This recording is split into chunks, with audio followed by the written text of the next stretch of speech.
Senator Cory Booker asked Secretary Marco Rubio a simple question. If we are winning the war in Iran, why are we begging to get back into the deal we trashed in the first place? Booker noted that the administration cut early detection systems for infectious diseases in Africa. State Department personnel say we are less prepared for a global outbreak. Rubio disagreed.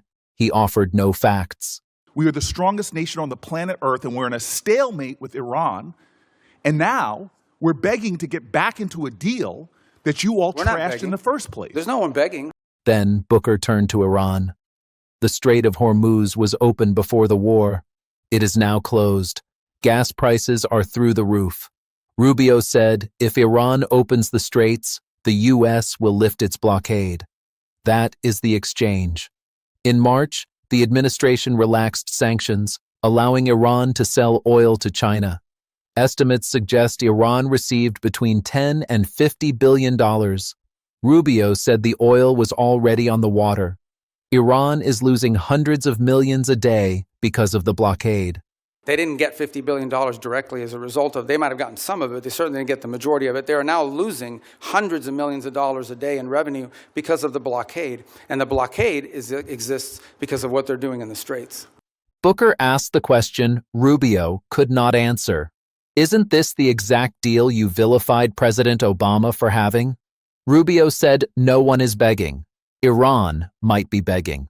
Their economy is in shambles. Booker said the president tweets that we have obliterated them. The war is not over. The American people see how we are losing at the pump. Let's watch. Thank you very much. Mr. Secretary, you and I talked a lot about Africa, and I raised concerns about a lot of the cuts. We're seeing globally an increase in tuberculosis, an increase in malaria cases. We see a continued ongoing on the continent HIV crisis. And the United States has pulled back from a lot of its investments in those areas. Now with the crisis with Ebola, we see that the challenges that have been brought about as a result of our surveillance, early detection, and the like. So I'm just very concerned about what the administration's strategy is, because we're clearly seeing here that what goes on the continent of Africa directly affects our public health as well. Well, first of all, I don't agree with that assessment. I mean, first of all, it's not about cutting back. The response here is not just how much money you spend, it's what results you're going to get. Now, let's talk about Ebola for a second. Ebola, the outbreak in Ebola was in a war-torn, isolated, rural area in the DRC. That's where that began. Since that time, our response has been very quick, very rapid. Well, so you're saying you did not cut early detection periods. I'm not talking I'm saying that whatever you're pointing to as a cut is not the reason why there was an Ebola outbreak. I'm not connecting the two. I'm simply saying. Well, you are connecting them. You said that our cuts... Senator Rubio, I'm not trying to get in an argument with you. I would really like to actually have my questions answered. So very quickly, we cut early detection when it comes to infectious diseases on the continent. Factually, this is not an opinion. We made those cuts. We cut early warning systems on the continent. It had nothing to do with the Ebola outbreak. So I don't need to tell you, Secretary Rubio, that we're living in a place where an infectious disease crisis anywhere is a threat to public health everywhere. The United States has made major reductions in these areas that have put us more at risk. If you're talking about this clearly Ebola crisis, there's other things and other cuts we've made, and you see it factually. Even our own State Department personnel that I've talked to are saying we're less prepared for a global outbreak than we were before. And my worry is, specifically in a budget hearing, is this budget makes even deeper cuts into the kind of things that could prevent the next outbreak, or, as we've seen unfortunately with COVID, have us more prepared. Yeah, I don't agree with that assessment. I don't know who told you that at the State Department. So let's move on. My time is limited. I know, but that's an important question. I don't want to eat up your time, but I need to answer that because I just don't agree with that. Mr. Secretary, you can't even agree on the facts.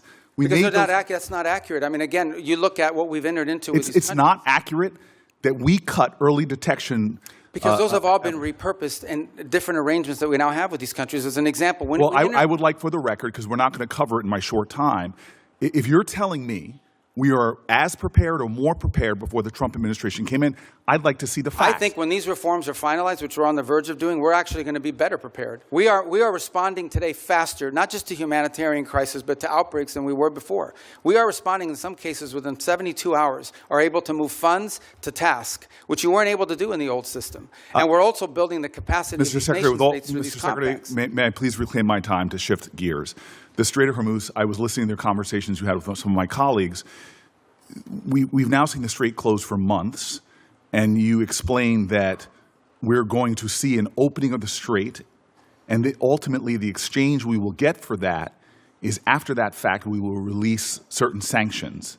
Is that correct? No, that's not what I said. What I said was that if they open the straits, we will lift our blockade. The straits and the blockade are what are interrelated. And so for the nuclear program, in exchange for getting rid of the fissile material out of country, I imagine, is what the highly enriched uranium, we would release sanctions. Is that correct? Well, it's not just that. It's also their enrichment activity. They would have to, they would have to make very severe and significant concessions on what they intend to enrich in the future. And already with the March relaxing of sanctions, allowing Iranians to sell oil to the Chinese, estimates have been between $10 and $50 billion they got from that relaxing of sanctions.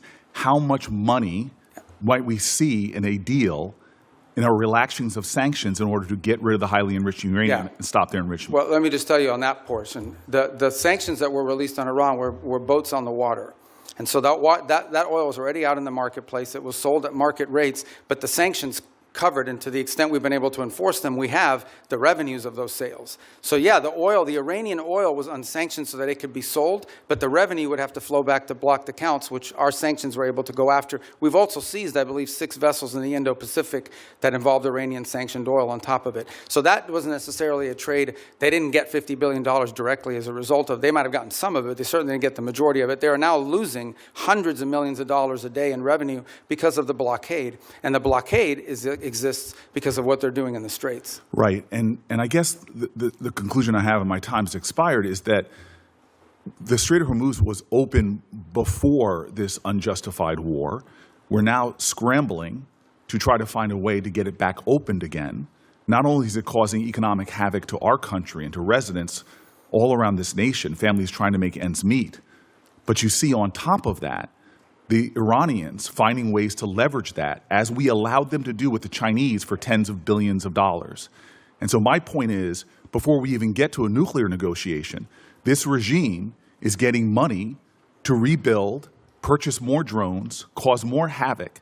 And this is before we're even trying to get back to a point. But I apologize. I don't understand how they're getting this. What revenue are you referring to? Well, there's 2 sources of revenue we're seeing. One is the revenue from the Chinese. That's factually documented. And number 2, the revenue that you're proposing that they should receive by releasing all of their highly enriched uranium, as well as in making a commitment about their enrichment capacities. Okay, yeah. Hold on. And that was the exact deal that you guys vilified, that the president and you vilified President Obama from having. Yeah. Now, so I don't here we have a worse situation where our adversary and our enemy, who's causing havoc in the region, who is funding proxies and terrorists, has discovered, thanks to you all, the power of shutting down the Strait of Hormuz. No, they didn't discover. They knew that a long time ago, and they've done it before. Clearly, we all knew that a long time ago. That's why this ill-conceived war should have never happened. Yeah, but you have made our adversary in a stronger negotiating position. We are the strongest nation on the planet Earth, and we're in a stalemate with Iran. And now we're begging to get back into a deal that you all trashed in the first place. There's no one begging. I don't Clearly, know. this is Senator Booker, your time's up. But Senator Rubio, since he's I do want to over, address some of these points because they go to the heart of the matter. No one's begging for anything here. The Iranians might be begging because their economy's losing hundreds of millions of dollars a day. That they are losing. Understand, Iran had street protests going on before all of this started. All of those factors, economic factors in Iran, are far worse today than they were 6 months ago when those protests were happening. They have hyperinflation. Their currency's completely devalued. They're struggling to make payroll for their government workers. Iran is in a very serious situation. And if it was up to the political class there, and I understand everybody there is sort of radical in some way, but if it was up to the people that actually go to elections and wear the suits and you see on TV, they'd probably make a deal tomorrow. The issue they're facing is that the supreme leader and the IRGC Corps are a little bit more immune from those pressures until they can be convinced otherwise. And I think that's the direction that they're moving in, because the reality that I don't know where you're getting this perception that Iran is stronger. Iran has no navy left. They've lost a substantial percentage of their defense industrial base. That Iran has lost a substantial percentage of their missile launchers, and their economy is far worse today, and I mean far worse today, than it was 6 to 9 months ago. And they are looking at hundreds of billions of dollars of reconstruction costs just to get to where they were 6 months Mr. ago. Rubio, you keep telling us how we're winning this war. The president keeps saying, Well, the war's over completely now. annihilated. The war is not over.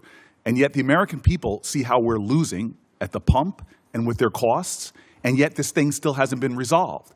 Every day he tweets out, oh, we've obliterated them, we've annihilated them, they're going to surrender. But yet we still find ourselves spending billions of dollars a week Senator on Booker, a war abroad. you've gone way over, and It would be nice if we had hearings where people Thank had to you, be held Senator accountable. Booker. This hearing is a masterclass in how to hold a cabinet secretary accountable for the contradictions in his own policy. Senator Cory Booker came prepared with facts, with timelines, with specific dollar amounts, and with a simple question that Rubio could not answer. If we are winning, why are we begging to get back into the deal we destroyed? Booker began with public health. The United States has cut early detection systems for infectious diseases in Africa. State Department personnel have told him that we are less prepared for a global outbreak than we were before. Rubio disagreed. He said the cuts have been repurposed. He said when reforms are finalized, the United States will be better prepared. He did not provide evidence. He did not explain why State Department personnel would say the opposite. He just disagreed. That is not a defense. That is a dismissal. Then Booker pivoted to Iran. The Strait of Hormuz was open before the war. It is now closed. The administration is scrambling to get it open again. Rubio said if Iran opens the straits, the United States will lift its blockade. That is the exchange. No sanctions relief, just the blockade. But Booker noted that in March, the administration relaxed sanctions, allowing Iran to sell oil to the Chinese. Estimates suggest Iran received between $10 and $50 billion. Rubio said the oil was already on the water. The revenue had to flow to blocked accounts. He said they seized 6 vessels. He said Iran did not get the majority of the money. He did not deny that Iran got some of it. He did not deny that the money is being used to purchase drones and cause havoc. Booker then asked the question that Rubio could not answer. Isn't this the exact deal that the administration vilified President Obama for having? Rubio did not say no. He said there is no one begging. He said Iran might be begging because their economy is in shambles. He listed the economic woes: hyperinflation, devalued currency, unable to make payroll, hundreds of billions in reconstruction costs. He did not address the central contradiction. The administration trashed the Iran nuclear deal. They called it a giveaway. They pulled out of it. Now they are negotiating a deal that looks remarkably similar. The only difference is that the Strait of Hormuz is closed, gas prices are through the roof, and the Iranians have more leverage than they did before. Booker's closing statement was devastating. He said the president tweets every day that we have obliterated them. The war is not over. The American people see how we are losing at the pump. We are still spending billions of dollars a week. Rubio did not answer. He said the senator's time was up. That is not a response. That is an escape. The underlying issue here is not about Iran. It is about credibility. The administration promised a better deal. They promised to destroy Iran's nuclear program. They promised to end the war quickly. Instead, the war has cost billions of dollars. American service members have been killed. Gas prices have soared. The Strait of Hormuz is closed. And the administration is negotiating a deal that looks exactly like the one they trashed. Rubio cannot explain why. He can only list Iran's economic problems. He can only say that Iran is losing. But if Iran is losing so badly, why is the administration the one scrambling? Why are they the ones offering to lift the blockade? Why are they the ones negotiating from a position of apparent weakness? Booker asked those questions. Rubio had no answers.